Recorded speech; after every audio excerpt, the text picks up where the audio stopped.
Bab 931-940. Setelah bertemu Ye Chen, hati Ma Lan penuh dengan kebencian. Meskipun dia sudah mempercayai apa yang dikatakan polisi, dia percaya bahwa Ye Chen juga merupakan alat di mata para penjahat transnasional itu, dan dia tidak sengaja menyimpan kartu bank palsu. Namun, semua bencananya dimulai dengan kartunya. Jika bukan karena kartunya, dia tidak akan menderita keluhan ini. Jadi dia secara alami menganggap Ye Chen sebagai penyebab terbesar di hatinya. Karena itu, sekarang dia melihat Ye Chen, secara alami tidak mungkin untuk memberinya ketampanan. Namun dibentak polisi tiba-tiba membuatnya terlonjak. Berpikir bahwa dia mungkin diawasi oleh polisi sepanjang waktu di masa depan, Ma Lan merasa sangat tidak nyaman. Tapi dia tidak ada hubungannya, yang membiarkan dirinya terlibat dalam pusaran yang begitu besar. Jadi, dia hanya bisa menahan kebencian terhadap Ye Chen jauh di lubuk hatinya dan jujur. Melihat bahwa dia jujur, petugas polisi berkata kepada Ye Chen, "Apakah kamu menantunya, Ye?" Chen mengangguk dan berkata, "Saya." Petugas polisi itu kemudian berkata, "Oke, lalu datang dan tanda tangani dengan saya sebuah dokumen untuk membuktikan bahwa Anda telah membawa orang itu pergi." Ye Chen mengikuti petugas polisi untuk menandatangani dokumen, dan kemudian bertanya kepadanya, "Bolehkah saya pergi sekarang?" Na benar-benar mengangguk dan berkata, "Ya, ayo pergi." Jadi Ye Chen berkata kepada ibu mertuanya, "Bu, kita bisa pergi sekarang, aku akan membawamu ke rumah sakit." Ma Lan menggertakkan giginya dengan marah, tetapi dia tidak berani mengatakan sesuatu yang kasar. Jadi dia hanya bisa berbicara di depan polisi akting berkata, "Oh, menantuku yang baik, bantu aku, atau aku tidak akan bisa berjalan dengan kaki ini." Ye Chen kemudian berjalan ke sisinya, menahan bau busuk di tubuhnya, dan membantunya berdiri. Kaki kanan Ma Lan kesakitan luar biasa, dan rasa sakitnya luar biasa ketika dia bergerak sedikit saja. Tetapi Ma Lan saat ini bukan lagi Ma Lan yang lama. Dia telah diintimidasi secara fisik, tetapi sekarang Ma Lan, setelah 2 hari pemukulan intensif, memiliki kemampuan bertahan yang cukup kuat. Menurutnya, rasa sakit akibat patah kaki tidak ada apa-apanya dibandingkan dengan rasa sakit dan siksaan di rutan. Dia tidak bisa tidak memikirkan lagu Zheng Ziwa. Dia berkata bahwa rasa sakit kecil di angin dan hujan ini bukan apa-apa. Selama Anda dapat menyingkirkan mimpi buruk di pusat penahanan, bahkan jika Anda mematahkan 2 kaki, selama Anda bisa keluar, itu sangat berharga. Ye Chen membantu ibu mertuanya keluar dari pusat penahanan. Taksi Jeta Bobrok sudah menunggu di sini di pintu. Taksi itu yang dia naiki ketika dia datang. Jadi dia berkata pada Ma Lan, "Bu, ayo masuk mobil, Ma." Lan, ketika saya melihat taksi rusak ini, saya sangat tertekan. Setelah menderita begitu banyak, saya akhirnya dibebaskan.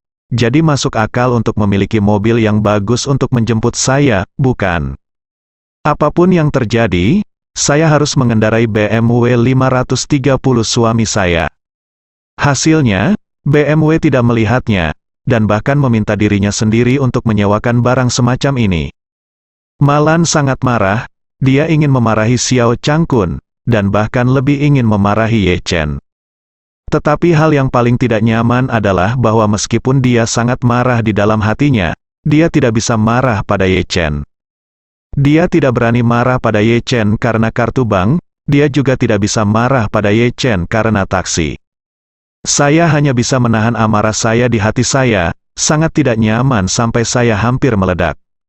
Setelah itu, dengan dukungan Ye Chen, Ma Lan naik ke taksi bobrok dengan dukungan Ye Chen.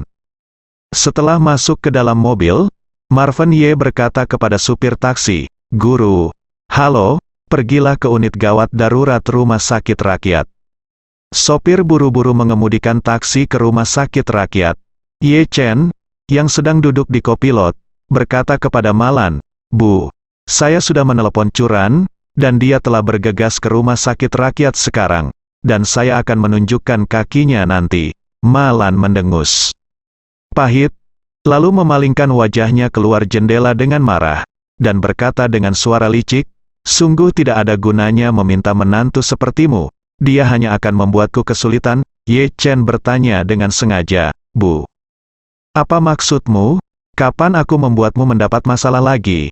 Ma Lan memelototinya melalui kaca spion, dan berkata dengan dingin, jangan tanya, pikirkan sendiri, aku tidak keberatan bertanya, akan bicara.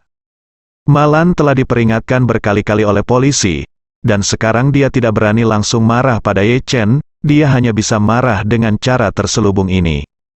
Ye Chen secara alami tahu apa yang dipikirkan ibu mertua yang aneh ini, jadi dia dengan sengaja berkata, maaf, saya benar-benar tidak bisa membayangkan masalah apa yang saya sebabkan pada Anda.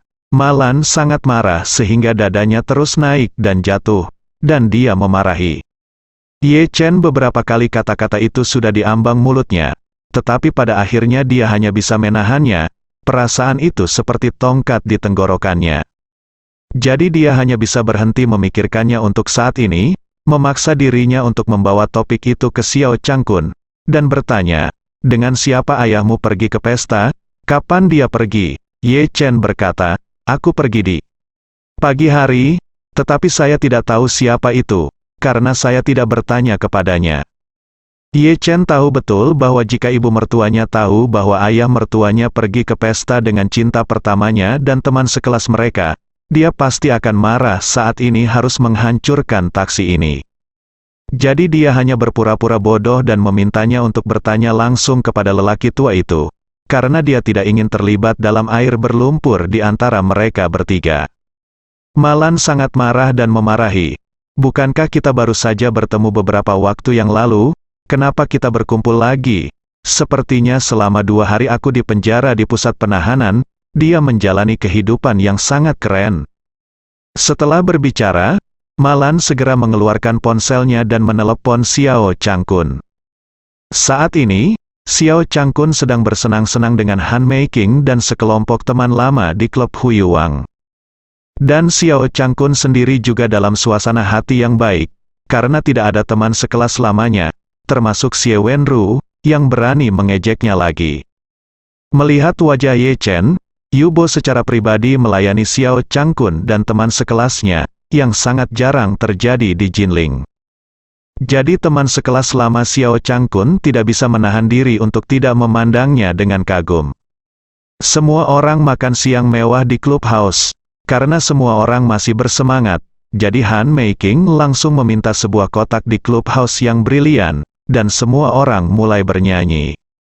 Lingkungan KTV Huyuwang Club bisa dikatakan yang terbaik di Jinling. Puluhan teman sekelas lama yang duduk di dalamnya tidak ramai, melainkan luas, dekorasi di dalamnya tentu saja sangat mewah, dan berbagai fasilitasnya canggih dan nyaman. Tapi satu-satunya hal buruk adalah terlalu banyak orang di pesta itu, dan semua orang memesan banyak lagu sekaligus. Jadi butuh waktu lama untuk mengantri untuk bernyanyi. Xiao Changkun secara khusus memesan lagu Kekasih yang Baik Hati, dan butuh lebih dari setengah jam untuk akhirnya mendapatkan lagunya sendiri. Jadi dia mengambil mikrofon, lalu menyerahkan mikrofon lainnya kepada Han Meiking, dan berkata dengan sopan, Meiking, mari nyanyikan lagu ini bersama-sama. Kekasih Terbaik awalnya adalah lagu cinta duet, dan masih sangat terkenal di mata generasi yang lebih tua. Apalagi kedua penyanyi yang menyanyikan lagu ini juga merupakan pasangan di kehidupan nyata, sehingga menambah sedikit manisnya lagu ini. Ketika teman sekelas lama melihat bahwa Xiao Changkun memesan lagu ini, dan secara khusus mengundang Han Meiking untuk bernyanyi bersamanya, mereka mau tidak mau mencemooh. Beberapa orang berkata, oh Changkun, kamu sengaja memesan lagu seperti itu dan mengundang Han Damei kita yang cantik untuk bernyanyi bersamamu. Apa niatmu? Yang lain berkata, hei, apakah kamu tidak mengerti pikirannya? Pasti. Sima hati Zhao Zi, yang diketahui semua orang. Beberapa orang menyanjung Xiao Changkun dan berkata, oh, Changkun dan Meiking seharusnya menjadi pasangan. Mereka sudah tidak bertemu selama lebih dari 20 tahun. Sangat tepat untuk menyanyikan lagu seperti itu bersama-sama. Xiao Changkun sangat senang ketika dia mendengar ini. Dari telinga ke telinga, saat ini, dia tidak tahu bahwa mimpi buruknya akan datang. Meskipun Han Meiking sedikit tersipu saat ini, dia masih mengambil mikrofon secara terbuka, dan berkata sambil tersenyum, "Siswa, jangan salah paham. Bukankah hanya menyanyikan lagu bersama, jika ada orang lain bersedia bernyanyi bersamaku, aku tidak keberatan." Xie Wenru sedikit kesal. Dia merasa bahwa kamu Xiao Changkun juga sudah menikah. Bagaimana kamu bisa secara terbuka mengundang dewimu untuk menyanyikan lagu cinta duet semacam ini? Tetapi ketika dia berpikir bahwa menantu Xiao Changkun dapat membuat Yubo begitu memperhatikannya, dia menelan kata-kata itu lagi. Xiao Changkun selalu memiliki senyum gembira di wajahnya, dan mau tidak mau diam-diam menatap Han Meiking. Hatinya sudah melonjak. Han Meiking secara tidak sengaja melihat sekilas Xiao Changkun, dan melihat obsesi yang tidak terselubung dengannya di matanya, dia tidak bisa membantu tetapi tersipu. Saat ini, pendahuluan dari lagu tersebut sudah terdengar. Han Meiking memegang mikrofon dan menatap layar dengan saksama. Tepat setelah pendahuluan, Han Meiking memimpin menyanyikan bagian wanita. "Biarkan cintaku bersamamu selamanya. Apakah kamu merasakannya? Aku mengkhawatirkanmu." Suara nyanyian Han Meiking sangat indah. Dan bagi orang tua ini, itu seperti suara surga umumnya, biarkan mereka mabuk. Xiao Changkun bahkan merinding sekujur tubuhnya saat mendengarnya. Ia merasa suara Han Meiking tidak jauh lebih baik dari penyanyi profesional. Para siswa juga bertepuk tangan. Saat ini, Han Meiking telah selesai menyanyikan bagian wanitanya, dan tiba saatnya Xiao Changkun menyanyikan bagiannya. Tepat ketika Xiao Changkun mengangkat mikrofon dan bersiap untuk bernyanyi dengan penuh kasih sayang, ponselnya di atas meja kopi KTV tiba-tiba bergetar. Dia tanpa sadar melihat ke bawah, dan langsung bergidik oleh dua kata di layar ponsel. Orang di ide penelepon di telepon adalah istri. Apa-apaan ini? Emosi Xiao Changkun langsung runtuh. Malan telah hilang selama 2 hari 2 malam. Dan ponselnya telah dimatikan dan tidak dapat tersambung. Mengapa Anda menelepon diri sendiri sekarang? Mungkinkah, bisakah dominatrix ini kembali? Detik berikutnya, Xiao Changkun mengkonfirmasi tebakannya di dalam hatinya. Dikatakan bahwa ponsel Malan telah dimatikan selama 2 hari terakhir. Tetapi sekarang dia tiba-tiba menelepon dirinya sendiri, pasti kembali. Xiao Changkun tiba-tiba panik, Malan kembali. Apa yang harus saya lakukan? Bukankah kehidupan baiknya akan segera berakhir? Saat ini, ponsel masih bergetar di desktop, dan bagian yang seharusnya dia nyanyikan sudah lewat. Para siswa mencemooh sebentar dan berkata, "Changkun, apakah kamu terlalu gugup untuk bernyanyi dengan Meiking? Apakah kamu tidak tahu sekarang giliranmu untuk bernyanyi?" Han Meiking tidak dapat menahan diri untuk bertanya, "Changkun, kenapa? Tidak kamu menyanyikan bagianmu?" Xiao Changkun menyeka keringat dingin di dahinya, dan melihat teleponnya lagi. Dia tahu bahwa dengan karakter Malan, jika dia tidak menjawab panggilannya, dia pasti akan menjadi gila. Jadi dia berkata dengan panik, maaf, saya akan menjawab telepon dulu, dan saya akan kembali bernyanyi lagi nanti." Setelah berbicara, dia buru-buru mengangkat teleponnya dan cepat meninggalkan kotak.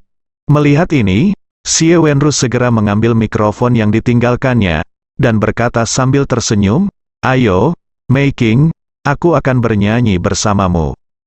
Xiao Changkun keluar dari kotak dengan ponselnya, lalu buru-buru menekan tombol jawab. Segera setelah panggilan terhubung, raungan ikonik Malan datang. "Xiao Changkun, apakah kamu akan mati? Ibuku telah hilang selama 2 hari 2 malam. Kamu belum menerima satu panggilan pun atau WeChat, namun kamu masih pergi ke pesta sialan." Ketika Xiao Changkun mendengar ini, jantungnya berdetak kencang, dan jantungnya, yang masih sangat hangat, tiba-tiba menjadi sangat dingin. Sudah berakhir, jalang bau ini benar-benar kembali. Tuhan terlalu tidak adil kepadaku. Hidupku yang baik baru saja berlalu 2 hari, ini baru saja dimulai untuk berpesta dan bernyanyi dengan Han Meiking. Dan wanita jalang bau ini kembali sebelum perkembangan yang berarti. Bukankah ini membunuh dirimu sendiri? Dia sangat tertekan hingga hampir ingin mati. Tetapi Malan di ujung telepon bertanya dengan marah, "Xiao Changkun, kamu bodoh, kenapa kamu tidak bicara? Xiao Changkun buru-buru menjelaskan, oh, istriku, jangan marah denganmu istri. Dengarkan aku. Aku sudah mencarimu selama 2 hari terakhir. Jika kamu tidak percaya padaku, kamu bisa meminta putrimu atau Ye Chen untuk menemukanmu. Ye Chen dan aku menggeledah semua aula mahjong di Jinling. Malan memarahi dengan marah, jangan bilang itu tidak berguna. Aku hanya ingin tahu dengan siapa kamu berpesta, mengapa aku mendengar orang bernyanyi, apakah kamu di KTV? Oke, dasar orang yang tidak berperasaan. Ketika hidup dan mati saya tidak diketahui, Anda masih ingin bernyanyi. Xiao Changkun menjelaskan, saya bertemu dengan beberapa teman lama, dan mereka bersikeras memanggil saya. Malan menggertakkan giginya dan memarahi. Sudah kubilang Xiao Changkun, ibuku patah kaki dan akan pergi ke unit gawat darurat rumah sakit rakyat. Sebaiknya kamu segera keluar dari sini, kalau tidak aku tidak akan pernah berakhir dengan kamu. Beraninya kamu mengatakan tidak pada saat itu, dan buru-buru berkata, oke istri, aku akan datang ke sini sekarang. Setelah dia selesai berbicara, dia buru-buru menutup telepon dan berlari kembali ke kotak kekasih intim. Dia tidak bisa cemburu, dan buru-buru berkata kepada Han Meiking, Meiking, ada beberapa hal penting yang harus saya lakukan, jadi saya akan pergi dulu. Han Meiking bertanya dengan heran, mengapa kamu pergi sekarang? Apa yang terjadi? Apakah ini? Tidak ada yang terjadi, Xiao Changkun mencibir dan berkata, aku baru saja menelepon ke rumah dan mengatakan sesuatu terjadi. Biarkan aku pergi, aku harus kembali dulu. Han Meiking mengangguk dan bertanya, tidak apa-apa, apakah kamu menginginkanku untuk membantu?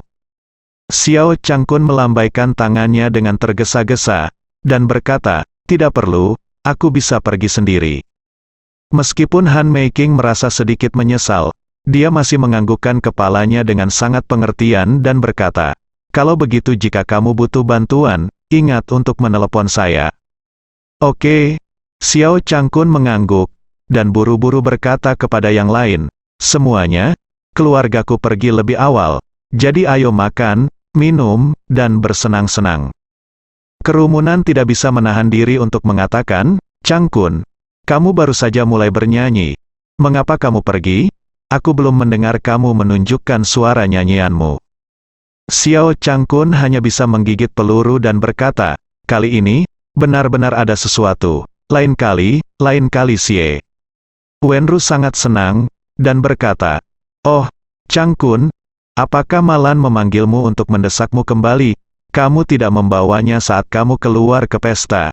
Jadi dia pasti marah. Xiao Changkun memelototinya.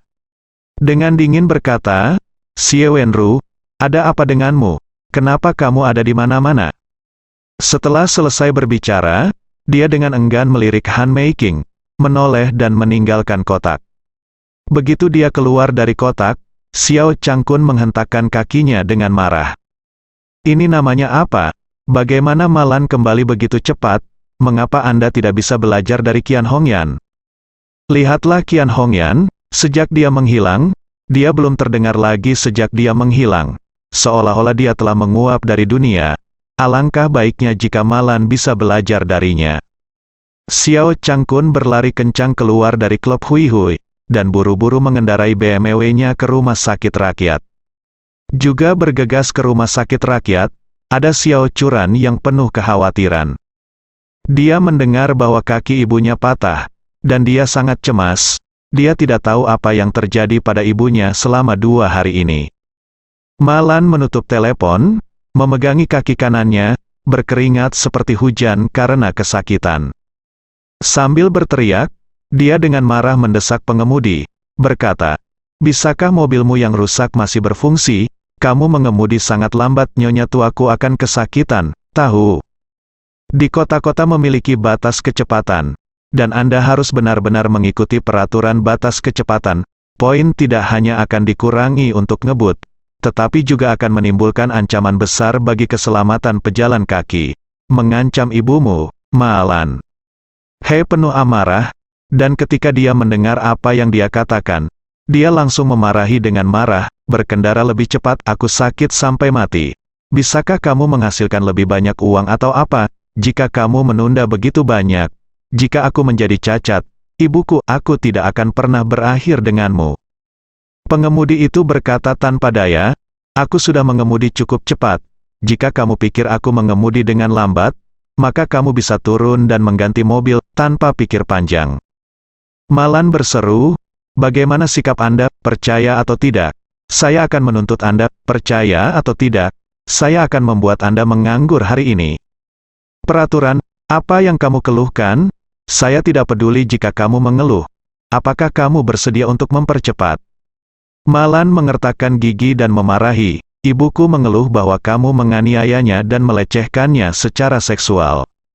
Sopir itu tertawa dengan marah, menatapnya melalui kaca spion, dan berkata dengan menghina, lihatlah bagaimana penampilanmu seperti itu, jadi, mengapa kamu begitu jelek? Kedua gigi depanmu telah dicabut secara terhormat, seperti Song Dandan dalam sketsa itu. Dan kamu masih punya wajah untuk mengatakan bahwa aku melecehkanmu secara seksual. Jangan melecehkanku secara seksual, aku akan membakarnya.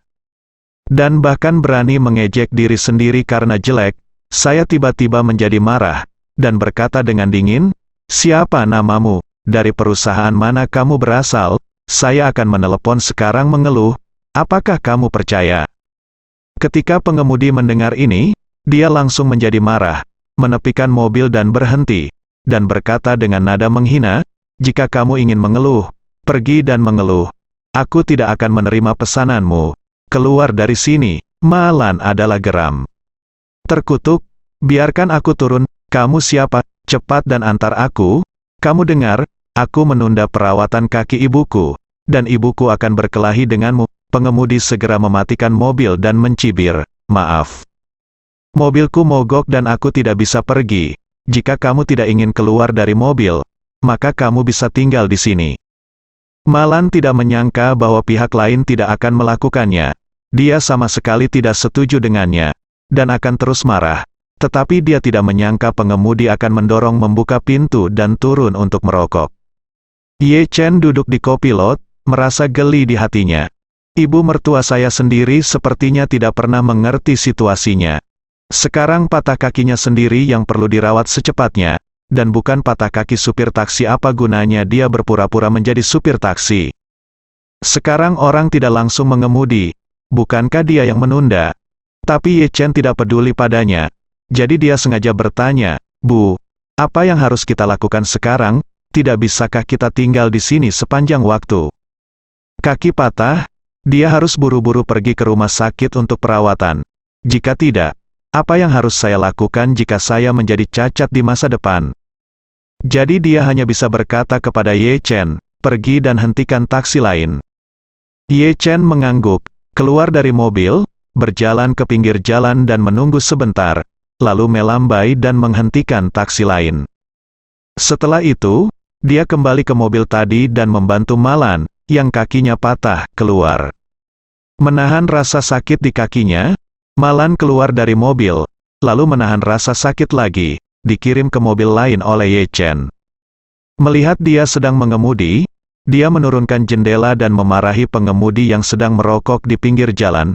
Bajingan, kamu akan mati dalam kecelakaan mobil hari ini.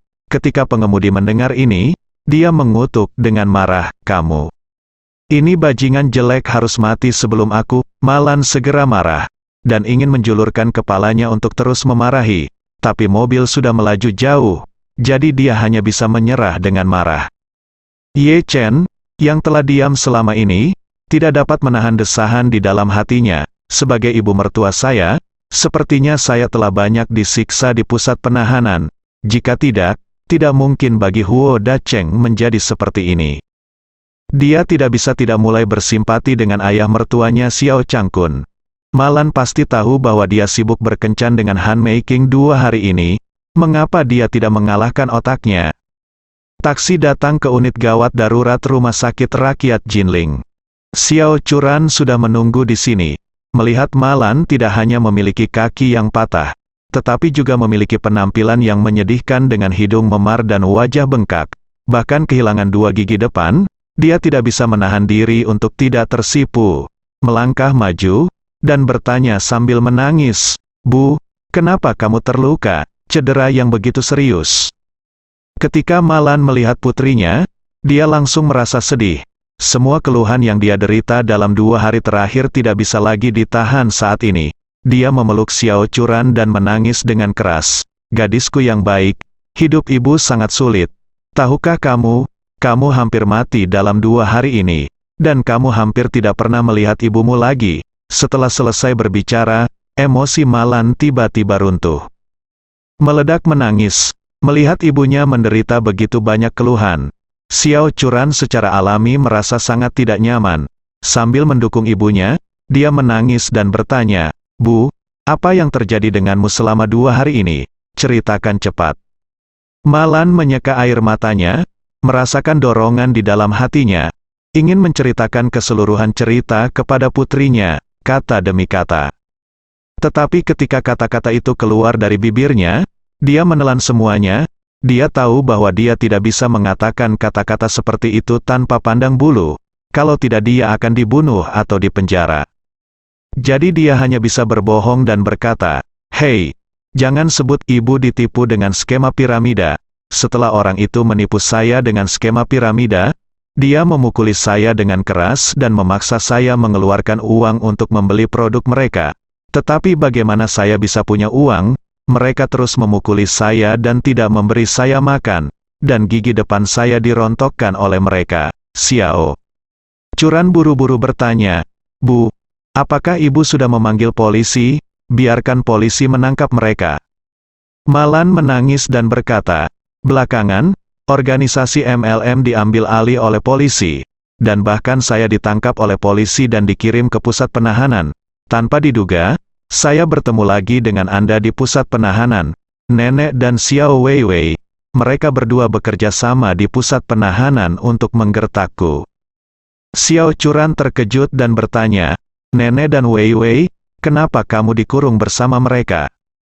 Teriak Malan, dia berkata dengan terengah-engah, "Saya tidak tahu. Mengapa saya sangat sial bertemu dengan 2 bajingan ini? Mereka tidak membiarkan saya tidur, tidak membiarkan saya makan, dan menuangkan air dingin ke saya.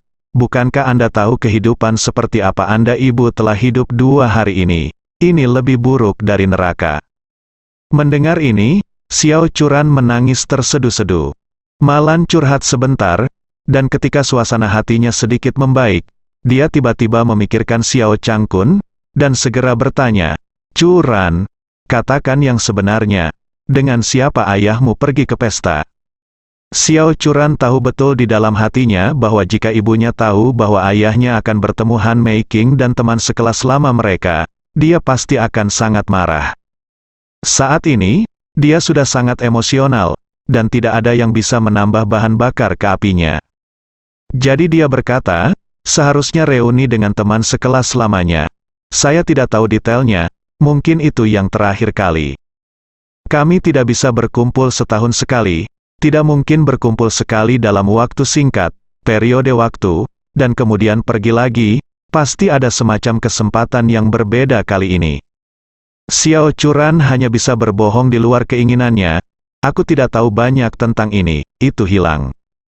Malan menggertakkan giginya dengan marah, dan berkata dengan dingin, "Bajingan tua ini, aku telah sangat menderita karenanya, namun dia masih tega pergi ke pesta dengan orang lain, dia benar-benar tidak berperasaan." Xiao Chu, namun, dia tidak punya pilihan selain membantu ayahnya untuk berbicara, dan berkata bertentangan dengan keinginannya, "Bu, kamu telah hilang selama 2 hari terakhir, dan ayahku juga sangat cemas. Hari ini adalah pesta yang benar-benar tidak bisa aku hindari." "Aku tidak percaya," Malan berkata dengan tajam. "Bajingan tua ini, dia berkata 2 hari yang lalu bahwa dia ingin berpisah dariku. Aku masuk karena tidak ada bagian dalam perpisahan. Kurasa dia tidak tahu betapa bahagianya dia." Xiao Churan buru-buru berkata, "Bu, jangan membuat tebakan liar seperti itu." "Ayah," tepat saat dia berbicara, Xiao Changkun mengemudikan BMW 530 miliknya dan bergegas ke rumah sakit. Melihat penampilan Malan yang mengerikan, Xiao Changkun pun tertegun. Meskipun dia tidak lagi memiliki perasaan terhadap Malan di dalam hatinya, Namun dia telah hidup di bawah dominasi Malan selama bertahun-tahun, sehingga dia masih sangat takut terhadap Malan di dalam hatinya. Jadi akar penyebab mengapa Malan dengan cepat berbalik saat Malan melakukan panggilan telepon. Saat Malan melihat Xiao Changkun, dia langsung menjadi geram. Tidak ada alasan lain. Alasan utamanya adalah Xiao Changkun benar-benar berusaha keras untuk berdandan. Dia memiliki jas yang bagus, dasi yang bagus, dan rambutnya disisir dengan cermat. Terlihat bahwa dia telah dirawat dengan hati-hati untuk waktu yang lama. Malan bukan orang bodoh. Dia segera menyadari bahwa Xiao Changkun berdandan dengan hati-hati hari ini jelas bukan untuk dirinya sendiri, tapi untuk pesta itu. Ini membuatnya sangat waspada. Tiba-tiba dia mulai berspekulasi, apa elemen penting dari pesta ini yang membuat Xiao Changkun berdandan dengan sangat serius untuk waktu yang belum pernah terjadi sebelumnya. Sejak dia menikah denganku sampai sekarang, kecuali hari pernikahannya, sepertinya aku belum pernah melihatnya berdandan dengan penuh semangat. Begitu Xiao Changkun mendatanginya, dia bertanya, "Kemana kamu pergi? Bagaimana kamu menjadi seperti ini?" Malan menatapnya dengan dingin, dan berkata, "Kamu bermarga Xiao? Katakan yang sebenarnya, siapa kamu bicara dengan pesta?" Ekspresi Xiao Changkun sedikit tidak wajar. Dia ragu-ragu dan berkata, "Bukankah mereka teman sekelas yang sama di kelasku sebelumnya? Kalian semua tahu." Malan bertanya, "Bukankah kamu baru saja pergi di sana beberapa hari yang lalu? Mengapa berkumpul lagi?" Xiao Changkun berkata, "Bukankah kita pergi terakhir kali dengan lebih dari 20 orang, dan hari ini ada lebih banyak orang?" "Oh," Malan mengerutkan kening dan bertanya dengan tajam. "Xiao Changkun, izinkan saya bertanya, apakah Han Meiking ada di sini?" Xiao Changkun tiba-tiba panik. Dia tidak menyangka Malan bisa langsung bertanya pada Han Meiking. Intuisi wanita ini benar-benar terlalu akurat, bukan? Namun, dia pasti tidak berani memberitahu Malan apapun tentang Han Meiking, jadi dia berbohong dan berkata, "Tidak, dia telah pergi selama lebih dari 20 tahun dan tidak pernah kembali." Malan bertanya dengan suara dingin, "Benarkah?" Xiao Changkun berkata dengan tergesa-gesa, "Oh, sungguh tidak. Mengapa aku berbohong padamu? Dan kamu mengkhawatirkan hal ini sekarang? Apakah ini agak terbalik? Yang paling penting sekarang adalah melihat sekilas cederamu, kakimu patah, kan?"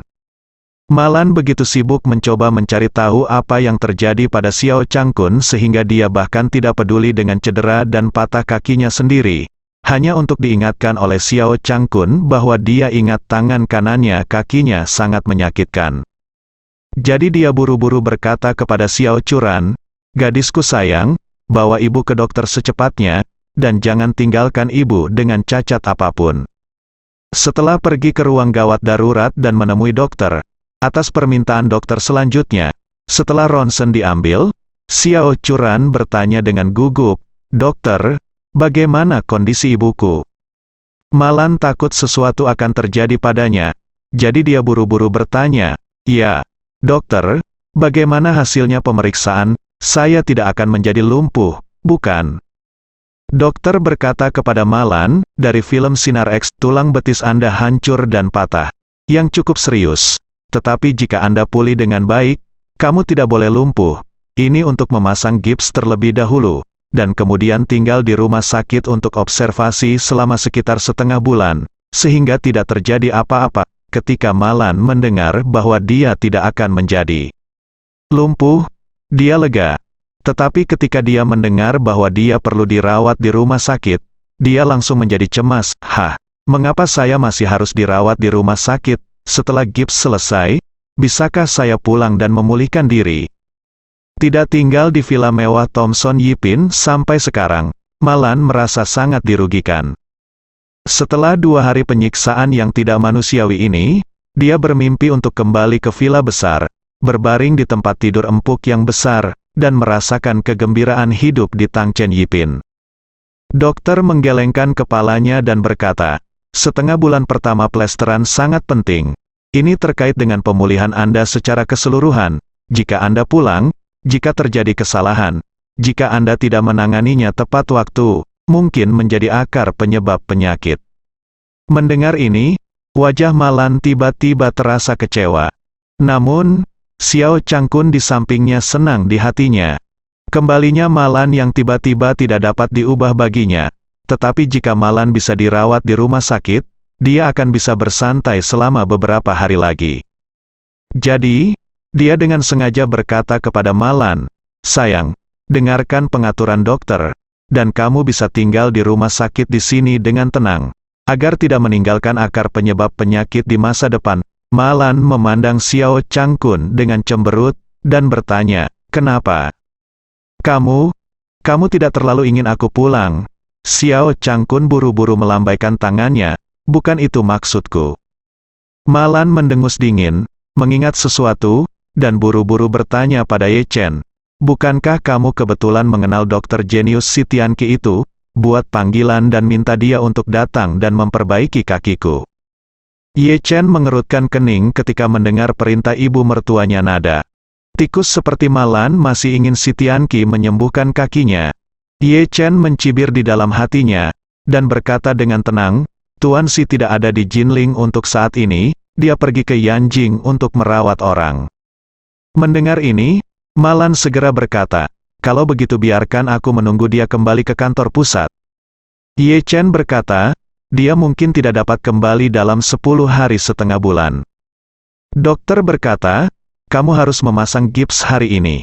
Malan segera berkata, "Oke, kalau begitu pasang gips dulu, dan aku akan pulang untuk beristirahat." Melihat desakan Malan, Xiao Changkun tahu bahwa tidak mungkin dia dirawat di rumah sakit, dan dia tidak dapat menahan diri untuk berpikir bahwa berita tentang Han Meiking pengembalian dapat disembunyikan darinya untuk sementara waktu, tetapi tidak seumur hidup. Jika dia tahu bahwa Han Meiking telah kembali, jika Anda bertanya lagi tentang perceraian, dia pasti tidak akan setuju. Karena itu, mengapa Anda tidak menemukan kesempatan ketika Anda kembali pada malam hari, dan meminta cerai terlebih dahulu? Yang terbaik adalah membiarkannya bercerai terlebih dahulu. Setelah Malan memasang gips di rumah sakit rakyat, Xiao Changkun mengantarnya pulang untuk memulihkan diri. Sepanjang jalan, Malan terus memarahi Xiao Changkun yang ada di sampingnya, dan pada saat yang sama, dia mencoba mencari tahu mengapa dia berpakaian sangat bagus di pesta hari ini. Tapi mulut Xiao Changkun lebih rapat dari brankas. Dia hanya ingin menunggu waktu yang tepat malam ini untuk mengungkit perceraian dengan Malan. Jadi sebelum itu, dia tidak boleh memberitahu Malan tentang Han Meiking. Di mobil lain, Ye Chen mengemudikan Xiao Churan dengan mata merah, dan mengemudi dengan santai di belakang mobil Xiao Changkun. Xiao Churan sangat bersimpati dengan pengalaman ibunya. Bagaimanapun, dia adalah seorang anak, siapapun yang melihat ibunya menderita begitu banyak luka dan sangat menderita akan merasa tidak nyaman. Selain itu, satu hal yang membuatnya khawatir adalah hubungan antara ayah dan ibunya. Dia tahu bahwa ayahnya menyukai Han Meiking, dan dibandingkan dengan Han Meiking, ibunya jauh lebih buruk, jadi dia sangat khawatir ayahnya akan melepaskan pernikahan saat ini pada akhirnya dan mengejar kebahagiaannya sendiri. Melihat istrinya di sampingnya dengan wajah sedih, Ye Chen hendak berbicara untuk membujuknya ketika dia tiba-tiba menerima telepon dari Chen Zekai. Chen Zekai bertanya kepadanya di telepon, "Tuan, apakah Anda sudah menerima ibu mertua Anda?" Karena istrinya ada di sisinya, Ye Chen tidak dapat berbicara dengan jelas, jadi dia berkata dengan samar, "Ya." Kata Chen Zekai, "Itu bagus." Setelah selesai berbicara, dia berkata lagi, "Ngomong-ngomong, Tuan Muda, saya mendengar beberapa berita." Ye Chen bertanya, "Berita apa?" Chen Zekai berkata, "Keluarga Wu di Suzhou dan Hangzhou tampaknya mencari musuh mematikanmu kemana-mana. Mereka bahkan mengirim orang ke Yanjing untuk mencari Xiao Yiqian, dan tampaknya mereka bahkan mengirim orang ke Gunung Changbai untuk menemukan ayah dan putra Wei Yongzheng dan Wei Changming. Tetapi orang-orang yang diatur oleh Hong Wu mengetahuinya, jadi mereka melarikan diri lebih awal." Ye Chen tidak bisa menahan cemberut. Keluarga Wu tiba-tiba pergi untuk menghubungi Xiao Yiqian, dan bahkan menghubungi ayah dan anak keluarga Wei. Hanya ada satu kemungkinan, dan itu adalah menyatukan beberapa musuh bebuyutan mereka untuk menghadapi diri mereka sendiri. Sejak Wu Donghai dan Wu Xin, ayah dan anak, menderita segala macam penghinaan dan melarikan diri kembali ke Suzhou dan Hangzhou, keluarga Wu tidak melakukan apa-apa. Mereka mengira telah menyadari bahwa mereka bukanlah seseorang yang dapat mereka sakiti. Tetapi mereka tidak menyangka bahwa mereka akan darkness. Ye Chen bertanya, siapa lagi yang telah mereka hubungi? Chen Zekai berkata, keluarga Wu juga mengirim orang untuk menghubungi mereka yang telah diberi pelajaran. Tetapi mereka semua adalah gantungan tingkat rendah, dan mereka tidak dapat menemukan apapun jika mereka memikirkannya. Melambai, seperti wanita jalang yang pernah menindas teman sekelasmu Wang Daokun dan ayah mereka. Kemudian, Chen Zekai bertanya, Tuan Muda, apakah Anda ingin saya menyapa keluarga saya dan menghancurkan keluarga Wu? Atau biarkan keluarga Wu mati? Biarkan keluarga memperingatkan keluarga Wu untuk lebih jujur di masa depan. Tidak, Ye Chen berkata sambil tersenyum, aku tidak ingin orang lain membantu. Ye Chen adalah belum siap untuk kembali ke keluarga Ye. Dia bahkan mengira aku tidak perlu kembali ke keluarga Ye di masa depan. Bagaimanapun, saya telah jauh dari keluarga Ye selama bertahun-tahun, dan sejujurnya, meskipun saya tidak dapat mengatakan bahwa saya memiliki kebencian yang mendalam dengan keluarga Ye, masih ada rintangan di hati saya, dan rintangan itu adalah kematian yang tidak disengaja dari orang tua saya saat itu. Oleh karena itu, dia berkata kepada Chen Zekai, beberapa hal lebih menarik jika Anda harus melakukannya sendiri. Tidak hanya tidak dapat diandalkan untuk mengharapkan bantuan orang lain, tetapi juga kehilangan banyak kesenangan. Tetapi keberadaan teratas, jika mereka benar-benar berencana untuk melawanmu, aku khawatir kamu tidak akan bisa menanganinya sendirian. Ye Chen tersenyum sedikit dan berkata, jangan khawatir tentang ini. Meskipun saya bukan orang yang sangat menjanjikan, saya bukan kesemek lembut yang bisa dicubit semua orang. Chen Zekai menghela nafas dan berkata, Tuan Muda, Anda kami masih harus lebih berhati-hati, dan kita tidak boleh lalai dengan keluarga Wu. Keluarga Wu hanya menawarkan hadiah 300 juta untuk membunuh Liu Guang dan Liu Ming. Ayah dan anak, sekarang banyak orang mengejar dan membunuh mereka ayah dan anak di seluruh dunia. 2. Begitu ayah dan anak mereka terungkap, mereka mungkin akan dibacok sampai mati oleh banyak orang.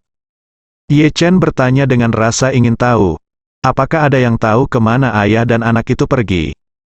Chen Zekai berkata, dikatakan bahwa mereka telah pergi ke luar negeri, tetapi tidak ada yang tahu ke negara mana mereka pergi, karena mereka tampaknya menggunakan paspor palsu ketika mereka pergi. Ye Chen mengangguk, meskipun dia tidak mengatakan apa-apa. Dia sangat tahu baik dalam hatinya bahwa alasan mengapa keluarga Wu ingin memburu pasangan ayah dan anak itu sebenarnya karena pertikaian tentang Douyin. Keluarga Wu telah mencoba yang terbaik untuk menghapus pembicaraan silang itu dari Douyin. Tetapi karena Douyin telah dibeli oleh Tang Sihai sekarang, mereka tidak punya pilihan sama sekali.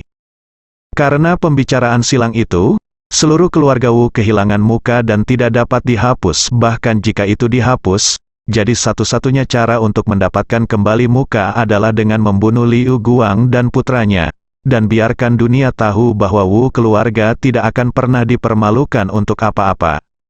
Pada saat ini, Chen Zekai berkata lagi, Tuan, keluarga Wu bersedia menghabiskan 300 juta atau lebih untuk berurusan dengan Liu Guang dan putranya. Jika itu untuk berurusan dengan Anda, saya yakin mereka akan bersedia membayar lebih tinggi harga. Jadi Anda harus berhati-hati. Ye Chen berkata dengan ringan, oke, saya mengerti. Chen Zekai berkata, Tuan, jika Anda butuh bantuan, tolong beritahu saya. Ye Chen bersenandung dan meliriknya dengan tenang. Sang istri di sampingnya berkata kepada Chen Zekai, saya sedang dalam perjalanan pulang sekarang, mari kita bicarakan nanti. Oke. Ye Chen menutup telepon di sini, dan Xiao Churan bertanya dengan rasa ingin tahu, siapa yang kamu telepon? Apakah kamu berbicara tentang membantu atau tidak membantu? Apakah seseorang akan menggertakmu? Tidak. Marvin Ye tersenyum dan berkata, bukankah ibu kita diintimidasi oleh organisasi MLM? jadi saya akan mencari teman untuk melihat apakah saya dapat membantu ibu. Xiao Churan buru-buru berkata, jangan. Saat dia berbicara, dia melanjutkan, untuk menjadi jujur, ibuku sangat menderita. Meskipun dia menyedihkan, sebagai anak perempuan, aku harus disalahkan untuk itu. Dia menganggap uang terlalu serius. Dia tidak hanya terobsesi dengan uang, dan aku selalu berpikir untuk mengambil jalan pintas untuk apa-apa. Bahkan jika aku tidak jatuh cinta pada yang ini hari ini, aku akan jatuh pada hal lain besok. Ye Chen mengangguk setuju. Dia tidak menyangka bahwa meskipun Xiao Churan sedikit bodoh terhadap Malan, dia masih akan tertipu. Setidaknya dia tahu orang seperti apa Malan itu. Awalnya, itu hanya alasan untuk membantu Malan. Tetapi melihat Xiao Churan mengatakan itu, dia tidak melanjutkan membicarakan topik ini. Saat ini, yang dipikirkan Ye Chen adalah keluarga Wu yang jauh di Suzhou dan Hangzhou. Karena ayah dan anak keluarga Wu masih ingat apa yang terjadi sebelumnya, cepat atau lambat mereka akan datang untuk membalas dendam padanya. Namun ada masalah yang sedikit di luar dugaannya, keluarga Wu dan putranya sangat sombong dalam melakukan sesuatu. Mengapa mereka perlu meminta bantuan saat membalas dendam pada diri mereka sendiri? Mereka menghubungi Xiao Yiqian dan orang lain yang telah menyinggung mereka karena mereka ingin menyatukan beberapa musuh lagi untuk menargetkan diri mereka sendiri. Bagi Ye Chen, ini pertanda buruk, karena musuh yang angkuh selalu mudah dikalahkan. Tetapi ketika musuh kurang angkuh, mereka menjadi lebih licik dan sama-sama lebih sulit untuk dihadapi. Keluarga Wu sendiri sangat kuat, dan sekarang mereka harus bersatu dengan orang lain untuk menghadapi diri mereka sendiri. Ini membuktikan bahwa mereka telah membuat kemajuan besar sekarang, dan mereka pantas dianggap serius, bersambung.